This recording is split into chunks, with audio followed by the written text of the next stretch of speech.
Саламатсыздарбы, урматтуу жердештерим. Көпчүлүктү наразы кылган маселе парламенттеги депутаттардын өкмөттүн эл тараптан коюлган өтүнүчтөрүнө көрсөткөн бейкапарлык, текеберчилик мамилеси. Бул маселени Улуттук коопсуздук кеңешинин жыйынында президент Сооронбай Шарипович да баса белгилеп кетти. Мисал айтсам, аткаруу өкмөт милдет кылып алган экономикалык, социалдык маселелер иш жүзүндө татыктуу аткарылбай жатат. Анысы аз келгенсип, эптеп жашоо аракетин жүргүзүп жаткан карапайым элдин, жеке ишмерлердин турмуш шарттарын эске албай туруп, коомчулукка түшүндүрүү маалыматын сапаттуу жеткирбей, мыйзам токтомдорду кабыл алып жатасыңар.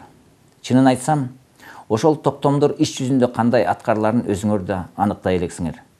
Алгач, экономикасынын өнүгүүсүнө жол ачып, жумуш жок кыйналып жүргөн жаштарды иш орундары менен камсыз кылып, шаарларды тазалап, тартипти сактоо күч органдарында реформа жүргүзүп, пара алууга чек коюп, анан каалаган айып мыйзамдарды кабыл алсаңар, коомчулук да туура кабыл алмак.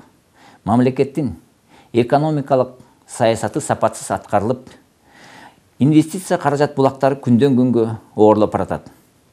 Илимий изилдөө жүргүзбөй, ойлонбой туруп иш баштайсыңар. Улуттук экономикасынын өнүгүүсүнө түрткү боло турган акча каражат, салык, соода саясаттарын, эл аралык геоэкономикалык стратегиялык илимий аныктоолорду эске алып, иш баштасаңар туура болот эле. Улам алмашып, коррупция баткан өкмөттөрдү түптөгөн депутаттарга да, саясий жетекчилерге да тарыхта жооп бере турган убакыт келер. Экономика маселеси СССР мамлекетинде башка өлкөлөрдү да талкалаган.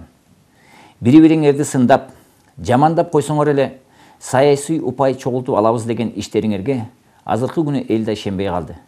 Баарыңардын баскан турганыңарды, бийлик бутагына кирип чыгып жатканыңарды, четтеп калсаңар эле оппозиция боло каларыңарды баарыбыз көрүп билип турабыз. Ошондуктан кыйналган карапайым элдин, эмгек мигранттардын арасында чет өлкөдө жүрүп, адилеттүүлүктүн жоктугуна чыдабай, саясат иштерине аралашууга мажбур болдум. Албетте, сырттан келип, жалгыз адамдын колунан эч нерсе келбейт деп мыскылдап тургандар да бар.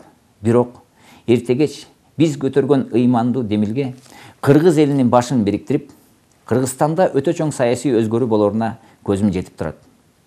Эл баарын байкап, бала бакырасын келечеги үчүн эртегеч ак ниеттери менен жардам берип, колдоо көрсөтөрүнө ишенем. Урматтуу, кадырлуу жердештерим, баардыгыңар турмуш маселесин терең ойлонуп, кыйналып турганыңарды түшүнүп турам. Биз, ар кимибиз, алгач өзүбүз өзгөрүп, адилеттүүлүк үчүн кайрат көрсөтпөсөк, Кыргызстанда эч качан өзгөрбөйт. Адамдын ким экенин убакыт жана баскан турганы гана далилдейт. Ар бир адамга өзүнүн кадыр баркы өтө ыйык. Кызуу кандуулукка алдырбай, эл аралык жаңжалдарга барбай, терең ойлонуп, акыл эс менен кетирген каталарды биргелешип оңдоого аракет көрсөтөлү. Мамлекетибиз ушул багытта алсырап кете берсе, эртегеч баарыбыз өкүнүп калабыз. Чыныгы саясий партия жалпы элдин турмуш баалуулугун, коомдун биригүү идеясын сунуштап, саясатта өзүнүн мамлекеттик программасын туруктуу көргөзгөн акылдуу адамдардын тобу. Ошолорго ишеним көрсөтсөңөр, адилеттүү мамлекет түптөлүп, экономика аркылуу муктаж болгон үй бүлөңөрдүн турмуштук маселеси чечилет. Адам баласынын эң маанилүү байлыгы акылы жана тажрыйбасы. Акыл эсибиз менен туура чечим чыгарып, кыргыз элинин татыктуу келечегине өз эркибиз менен салым кошолу. Ишенимиңерди жогору кармагыла. Адам баласы үмүт менен жашайт.